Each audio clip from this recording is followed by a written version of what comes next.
God our Father. Thank you, Jesus.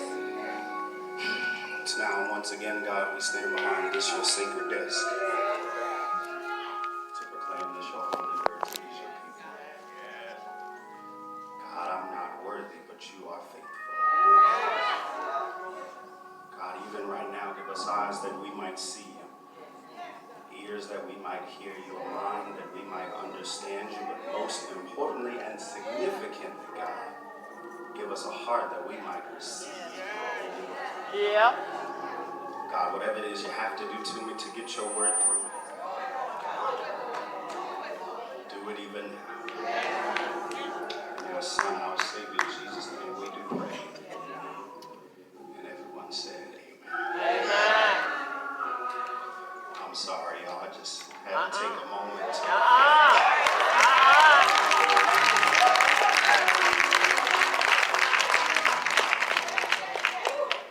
It's always a pleasure to have an opportunity to share the word with you, share the word in general, but to share the word with you at home. Amen. It's truly a blessing.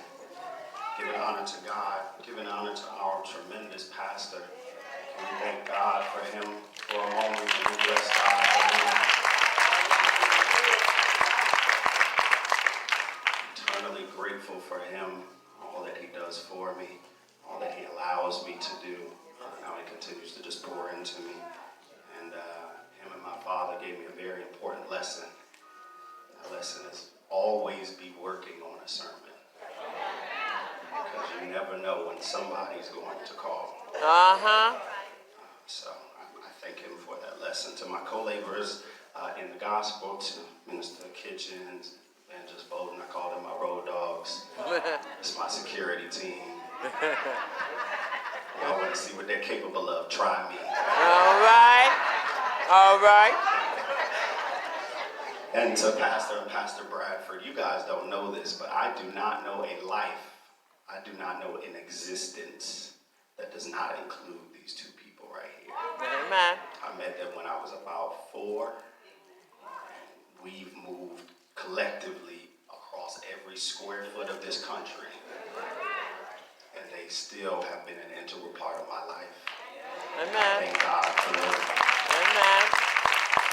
Blessed to have y'all here. And not to demean y'all, but when the queen is in the presence, y'all don't know. My dad's from the South, and he says, hog happy and peacock proud. That's how I feel right now. I'm happy as a pig in mud that my mom is here.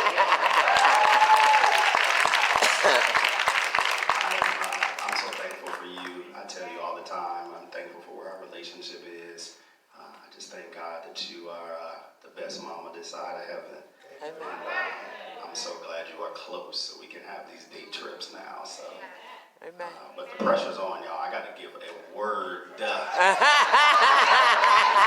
What would the kids say? A word. I got to give one today, y'all. But there's truly a word from the Lord in the Gospel according to John, chapter 9.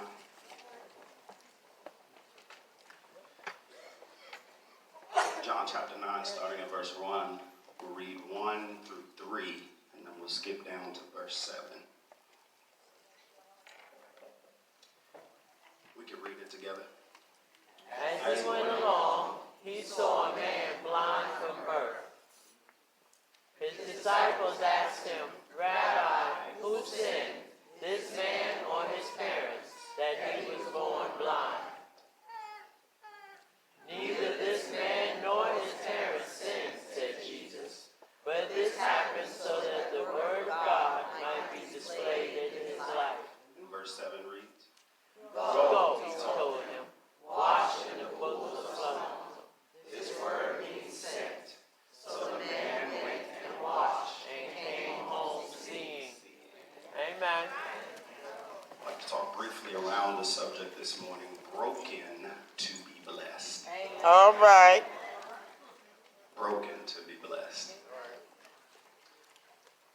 sure any of you with children, your own experiences, and my mom can attest to this as a child.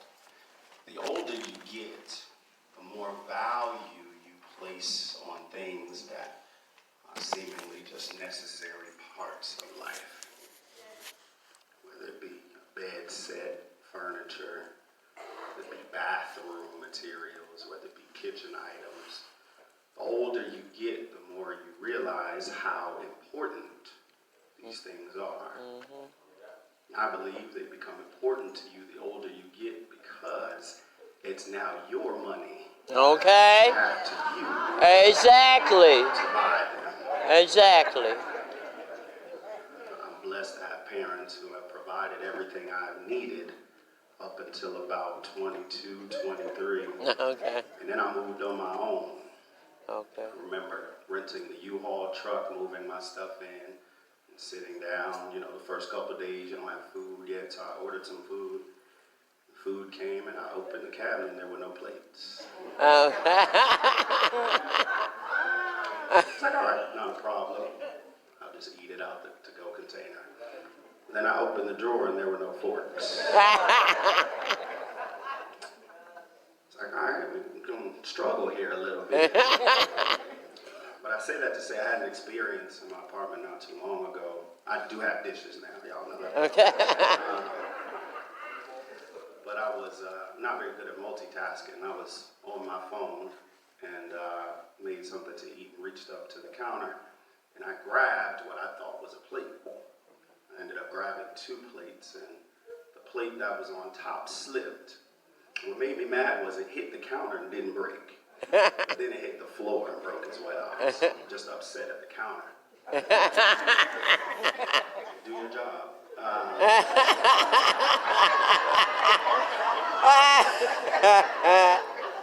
Lord have mercy. But I told whoever I was talking to, I said, man, I just broke a plate. Without batting an eyelash, went to the end of the kitchen, got the broom and the dustpan. I swept up the plate, put it in the trash can. I hadn't eaten all day, so I made my plate, went to sit down in the dining room, proceeded to eat like nothing happened.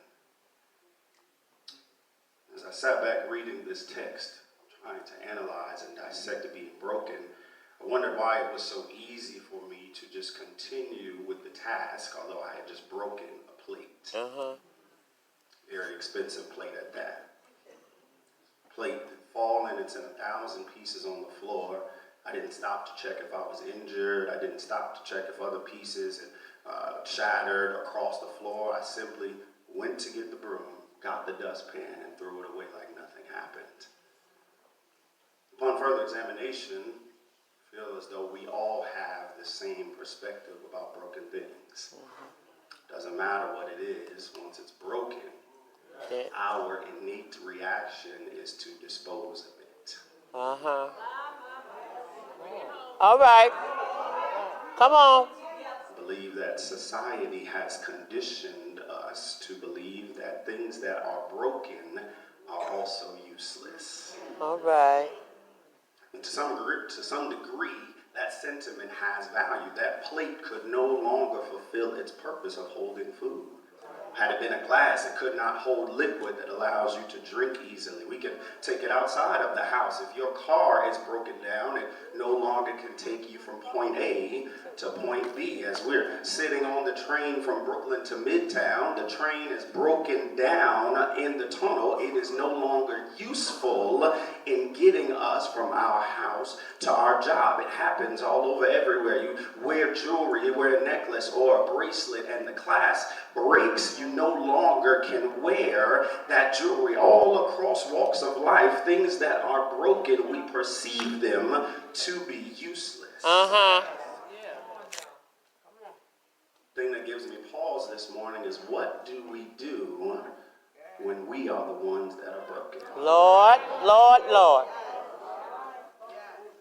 Let the truth be told, we all have an aspect of our lives that are broken. Yeah. It's an unfortunate reality of life that we'll go through some trials and some tribulations. We're going to have some hard times. I apologize if this is the first you are hearing it, but life is not all rainbows and lollipops. All right. Winston Hughes said it this way: life for me ain't been no crystal stairs.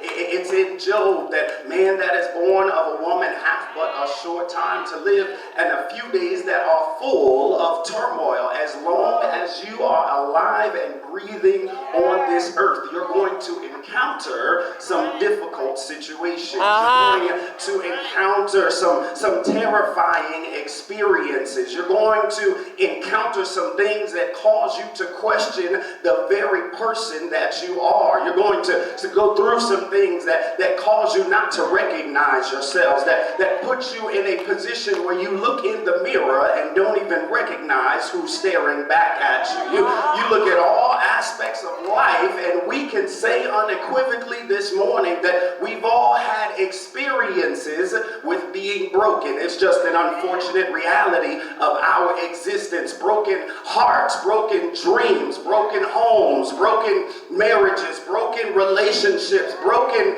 promises. Unfortunately, all of us have had an experience with being broken. But what do we do when we look in the mirror? And our reaction, our innate response is to dispose of things that are broken. We can't throw ourselves away, can we? Okay.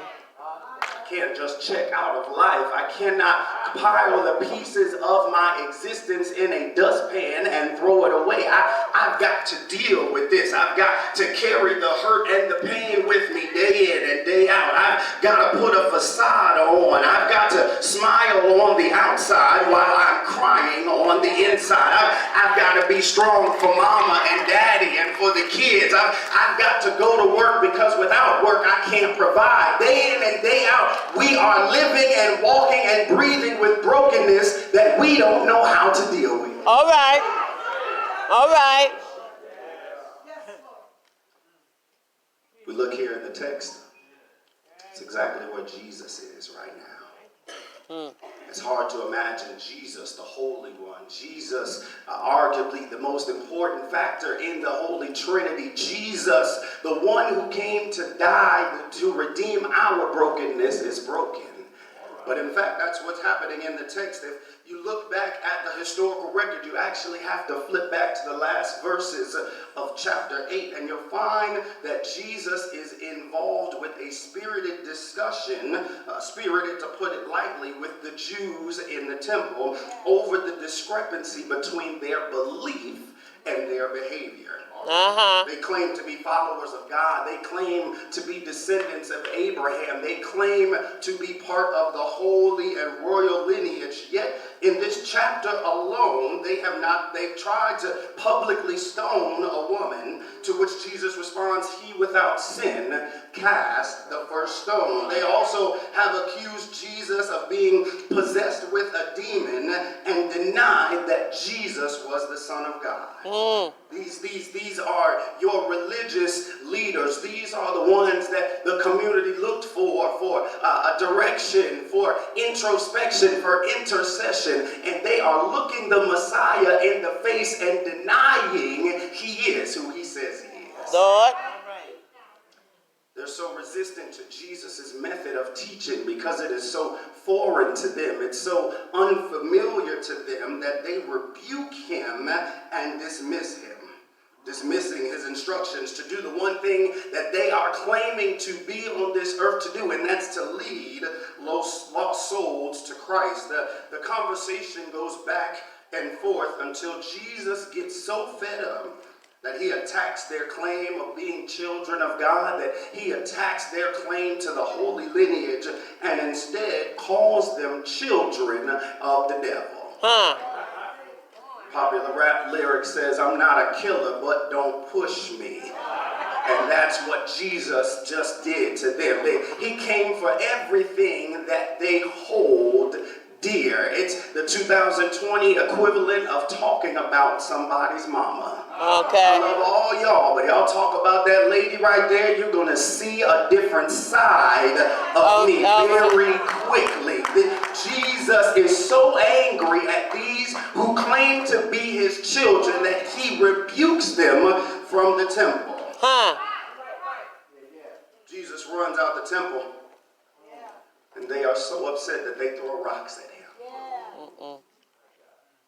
They run him out the temple. Jesus is so angry, he's so upset at them that he instead goes into hiding. Can't you imagine how Jesus is feeling right now?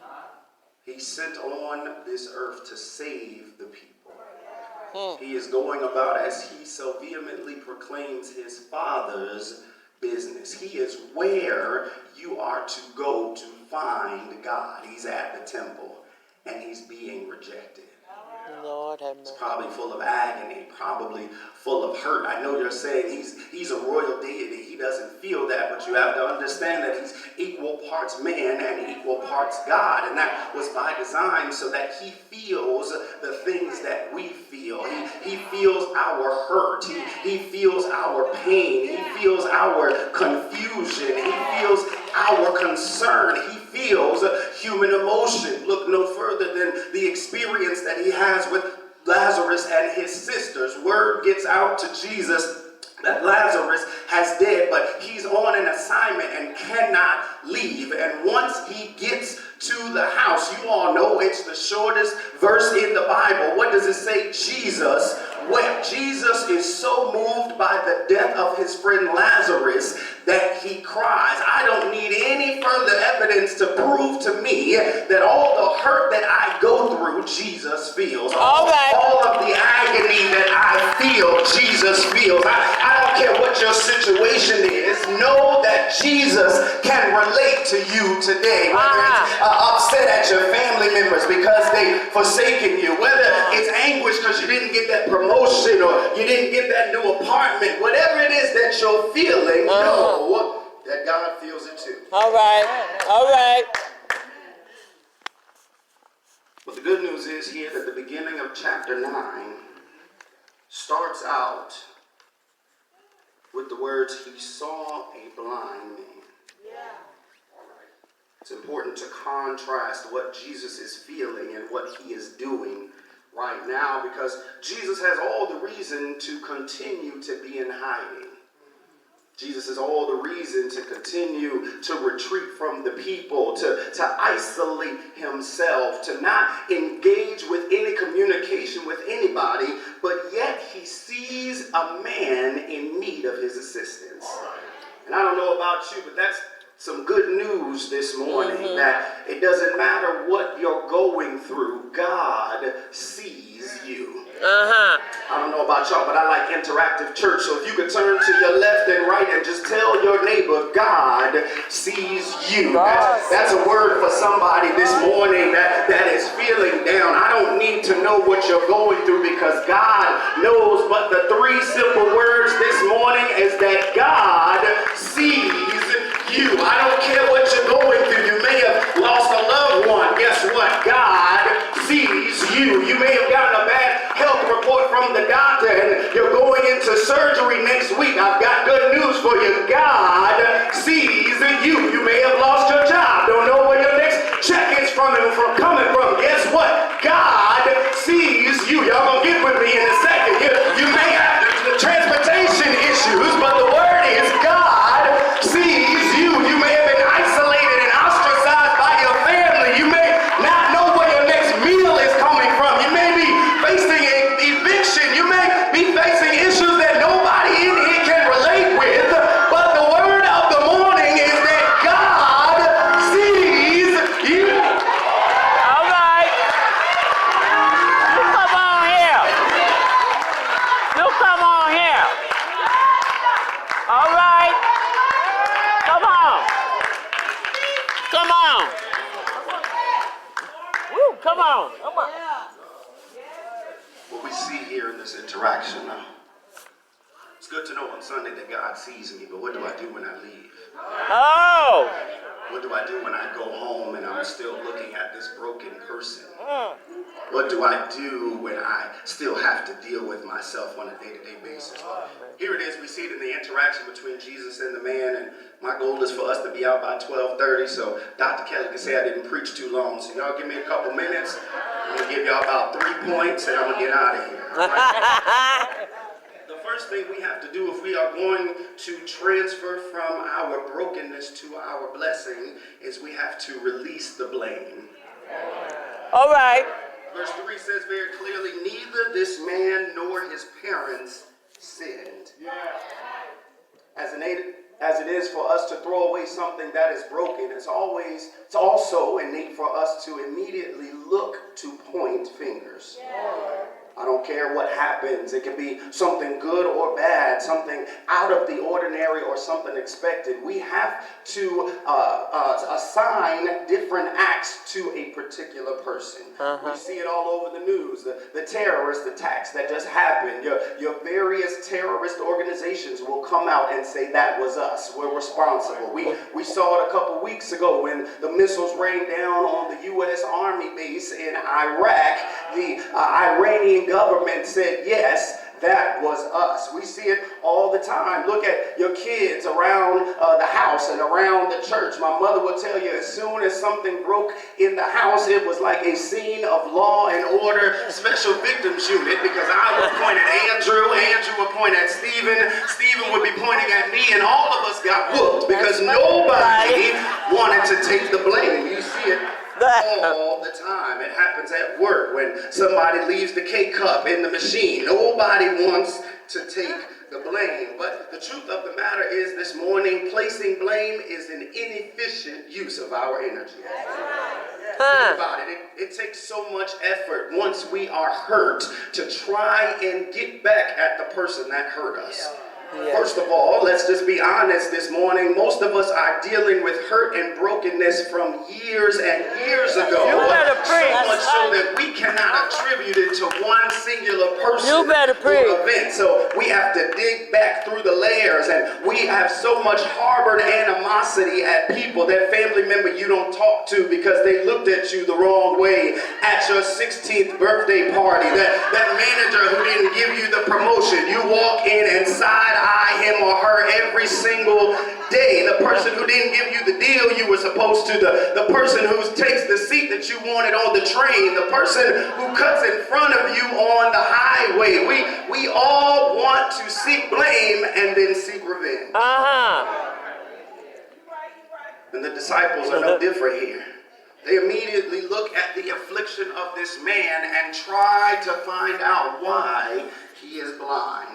We have to understand that in those times, the custom was, if you had an affliction, it was either your fault or your parents' fault. In this particular instance, it was well known by everyone that this man had been blind from birth. So unless he could commit sin in the womb, it was his parents, presumably, that had did something that had caused him to be born blind. So they asked Jesus, why is he blind? Why has he been blind from birth? What did his parents do that was so egregious that he had to suffer blindness his entire life?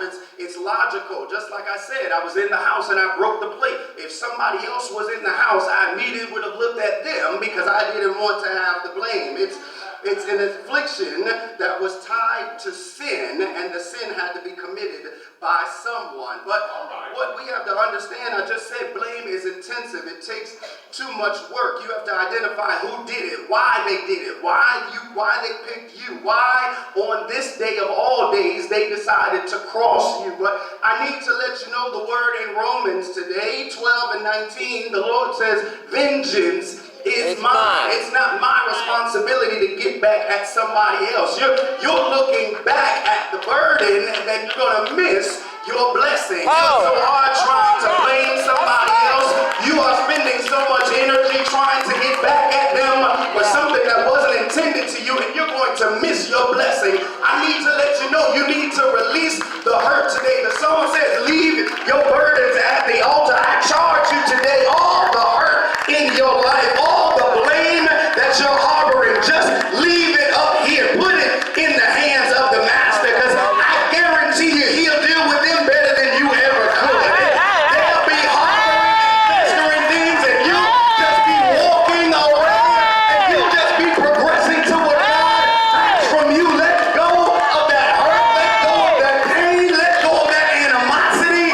God says vengeance is mine.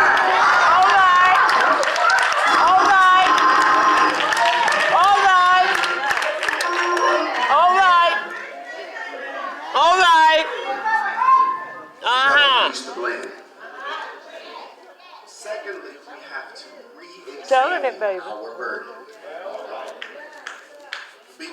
verse 3 says, "But this happened so that the works of God might be displayed in him."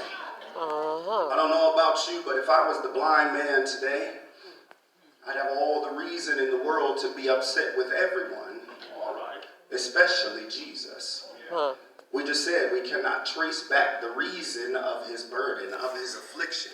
Can you imagine all the things that he's missed out on life? The colors of the trees, obviously not in New York, but the colors of the trees, the redness in a cardinal, the pink chest of a robin, the blueness of the skies and the waters, the white clouds. He has missed out on this his entire life, and he's had to rely on second-hand perspectives. And now he has an opportunity to confront the one who has a direct line to the one who could heal him. I'd have some questions for him. What is it that I did? Why did you pick me? I didn't do anything. I've missed out on all this. Why did you pick me? But not only does the blind man not confront Jesus, not only does the blind man not question Jesus, the blind man says nothing at all. It's right there in the text. It doesn't say the blind man reached out to Jesus. It says Jesus saw a blind man. This is peculiar to us because every other example we see of Jesus healing the blind, the afflicted reach out to Jesus. You know the story, the blind man at Bethsaida in Mark chapter 8. He said the word says some people brought a blind man and begged him to touch him. The two blind men in Galilee, in Matthew chapter 9, they say, "Son of David, have mercy on us." Even blind Bartimaeus outside of Jericho. All three gospels record the same. Let our eyes be opened. But this man didn't request a single thing.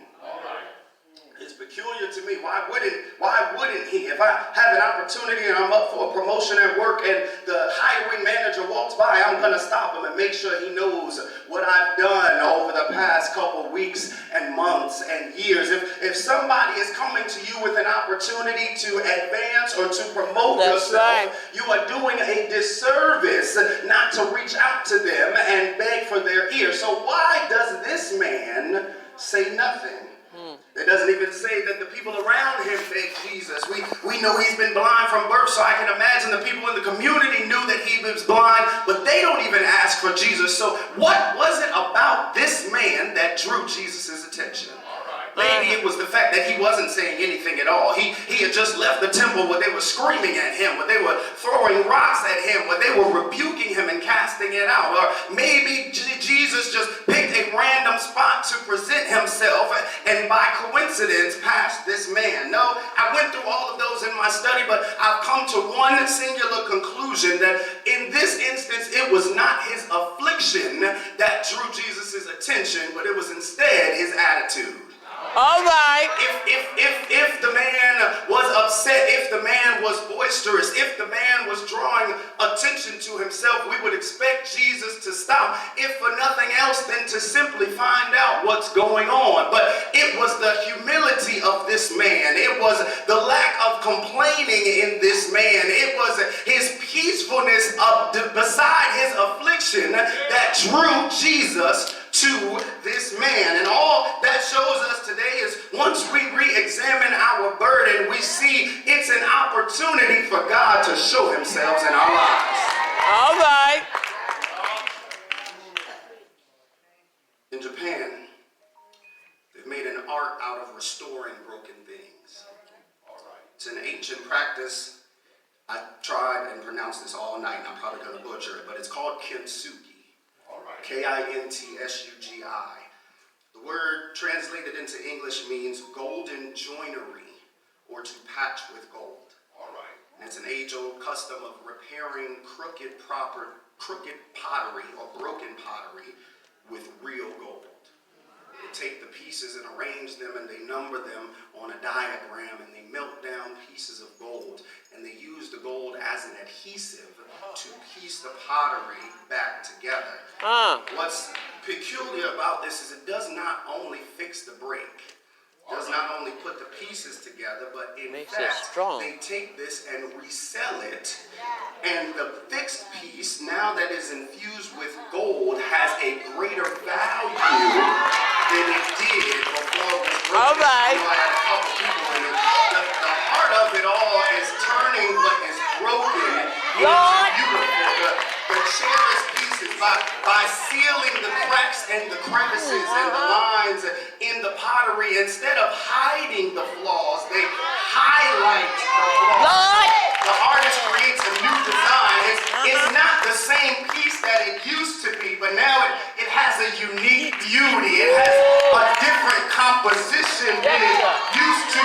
It becomes more beautiful and more valuable in the restoration process because although it was broken, it now has a story. You look at it and tell this once was something else, but now it's beautiful, and because it has a story, I'm willing to pay for whatever it is. I need you to pause today and re-examine your burden. I need you to look at your affliction and say, this is not a hindrance, this is an opportunity for God to show himself in my life. The singers say, if I never had a problem, I never know God can fix it. So whatever you're going through today, I need you to know that God can fix it. If you never were hungry, you never know that God can feed you. If you were never sick, you never know that God can heal you. If you were never broke, you never know that God can provide. The story goes, a smooth sea never made a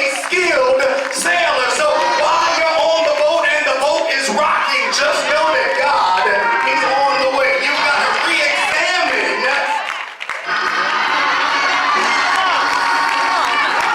All right. Yeah.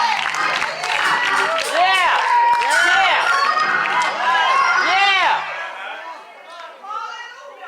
I'm done. Yeah. Yeah. After you release the blame, after you re-examine your burden, verse 7 says very clearly, go, he told him, wash in the pool of Siloam. So the man went and washed and came home seeing. Very simply, after the first two steps, the last point this morning is receive the blessing. That's it. That's it. That's all I got for you. All right. I wanted something more profound. I wanted something more impactful to end this sermon on.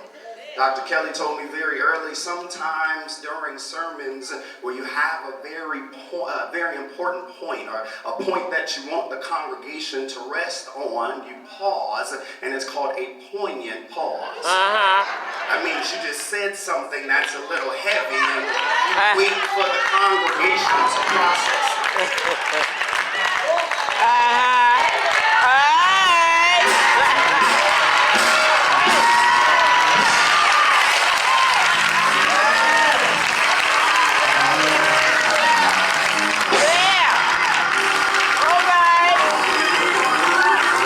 That's all I got, y'all. All you have to do is receive the blessing. I know that you are broken this morning.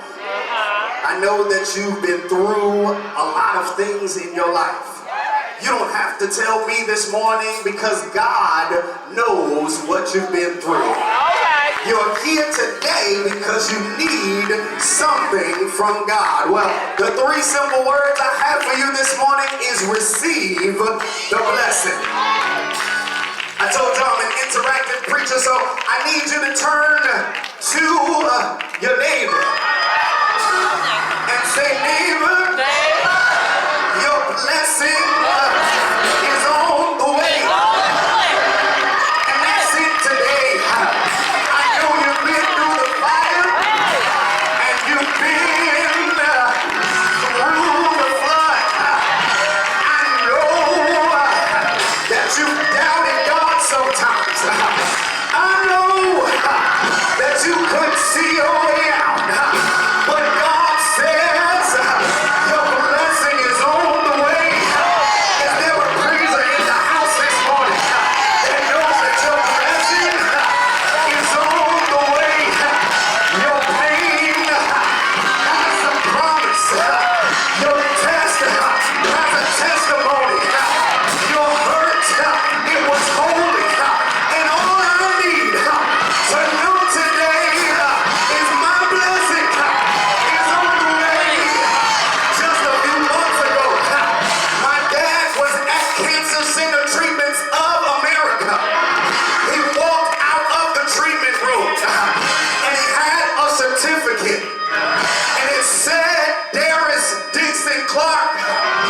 You have just completed your last round of chemotherapy. But that wasn't it, y'all.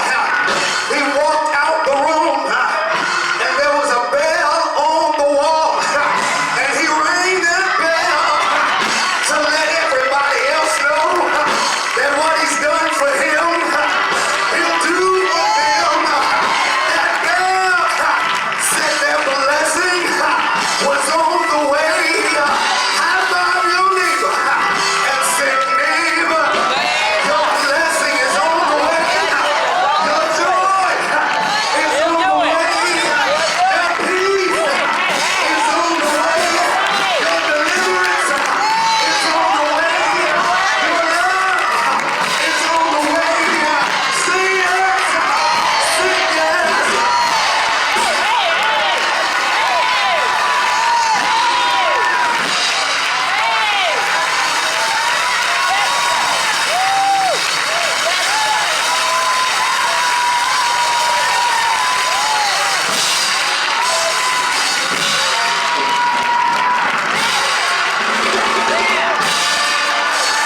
All right. Yes, sir. Yes, sir. Yes, sir. Yes, sir. Yes, sir. Yes, sir. Yes, sir.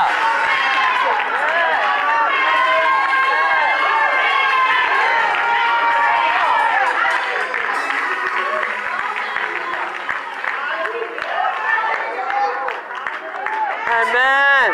All the people said amen. Amen. Touch your neighbor through the doors of the church.